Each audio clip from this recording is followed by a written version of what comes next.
Fascist Hasina তার শাসন আমলে ভারতের দাসত্ব করে নিজের ফায়দা লুটেছেন। নতজানু পররাষ্ট্রনীতির মাধ্যমে দেশের স্বার্থকে বিকিয়ে দিয়েছেন দিল্লির কাছে। দীর্ঘ ১.৫ দশকেরও বেশি সময় বাংলাদেশের মানুষ বিশ্বাসঘাতকতা, শোষণ আর অবহেলাই পেয়েছে ভারতের কাছ থেকে। এমনকি সে সময় ভারত যেসব প্রকল্পে ঋণ দিয়েছিল সেগুলো নিজেদের প্রয়োজনেই দিয়েছে। সেসব ঋণ বাংলাদেশের তেমন কাজেও লাগেনি।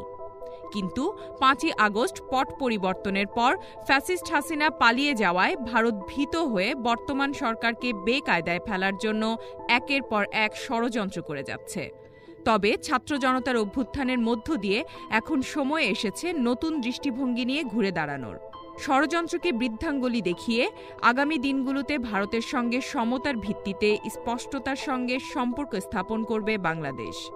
আর অন্যায়ের সাথে কোনো আপোষ না করে ন্যায়সঙ্গতভাবে যা অধিকার তা দৃঢ়ভাবে রক্ষা করতে ছাত্র জনতাসহ দেশের মানুষ দৃঢ় প্রতিজ্ঞ।